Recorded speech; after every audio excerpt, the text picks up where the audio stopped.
আমরা এখন আছি মুগদাতে। সো আমরা একবারে 4টা বাজে বাড়াইছি বিকালে। সো আলহামদুলিল্লাহ এই এলাকাটা পুরোপুরি আমরা কভার দিছি, মানে যত নির্বাচন প্রচারণা আছে আমরা মোটামুটি কভার দিছি। সো আমি তো জানতে পারলাম, দেখতে পারলাম যে যারা আপু মোটামুটি সমর্থক ভালো আছে, আশা করি আপু হয়ে যাবে। সো এখন অলরেডি কয়টা বাজে?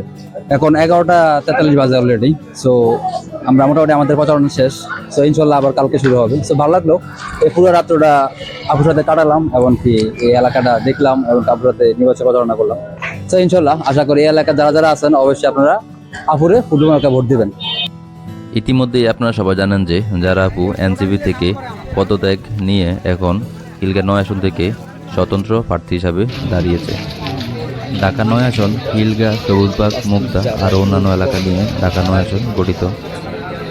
সো আমরা এখন আছি মুগদাতে এই যে আপুর নির্বাচন প্রচারণা করার জন্য। সো মোটামুটি আমরা সেই 4টা বাজে বের হয়েছি আর এখনও মোটামুটি চলতেছে এটা। সো আশা করি আপু হয়ে যাবে। স্বতন্ত্র প্রার্থী হিসাবে যারা আপু মার্কা পেয়েছে ফুটবল মার্কা। আর ঢাকা 9 আসনে মোট ভোটার সংখ্যা 4.5 লাখ এর মতো।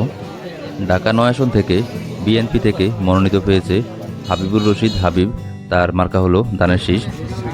এবং জামায়াত থেকে মনোনীত পেয়েছে কবির আহমদ, তার মার্কা হলো দাড়িপাল্লা। এবং বাংলাদেশ ইসলামী আন্দোলন থেকে মনোনীত পেয়েছে শাহ ইফতেখার আহসান, তার মার্কা হলো হাতপাখা।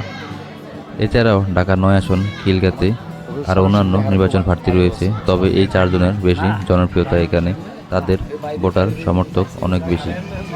তো আজকে বিকাল 4টা থেকে এখন পর্যন্ত যারা আপুর সাথে আমি ঘুরে যেটা বুঝলাম, এই এলাকাতে যারা আপুর ভোটার সমর্থক অনেক বেশি, তার জনপ্রিয়তা এখানে অনেক বেশি। যারা আপু মুগদাতে আসবে শুনে মানুষ সেই বিকাল থেকেই বাড়ি থেকে নিচে নেমে সবাই রাস্তায় দাঁড়িয়ে রয়েছে আপুকে এক নজর দেখার জন্য। এখানে আপুর জনপ্রিয়তা অনেক বেশি, সবাই আপুকে দেখে আপুকে আশ্বাস দিয়েছে যে সবাই এবার ফুটবল মার্কায় ভোট দিয়ে আপুকে জয়যুক্ত করবে ইনশা আল্লাহ। যারা আপু এইবার খিলগাঁও 9 আসন মানুষের জন্য 6টি ইশতেহার দিয়েছে যে আপু এইবার ফুটবল মার্কায় জয়যুক্ত হলে এই 6টি সমস্যার সমাধান করবে ইনশা আল্লাহ।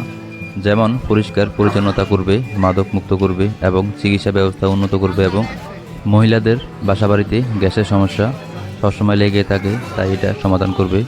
আরও অন্যান্য যে সকল সমস্যা আছে যেগুলো সমাধান করা একান্ত প্রয়োজন, সেই সমস্যাগুলো যারা আপু বলছে সমাধান করবে। যারা আপু আমার একজন পছন্দের মানুষ, আপুর নির্বাচন প্রচারণায় আপুর পাশে থাকতে পেরে আমার কাছে অনেক ভালো লেগেছে। আমার আজকের ভিডিওটি আমি সংক্ষিপ্তভাবে আপনাদের মাঝে উপস্থাপন করলাম। আমি আরও একটি ভিডিও দিব যেখানে এর বিস্তারিত আলোচনা থাকবে। আপু এখন চলে যাচ্ছে। সো আজকের মতো এখানে বিদায়, দেখা হবে নতুন একটি ভিডিওতে।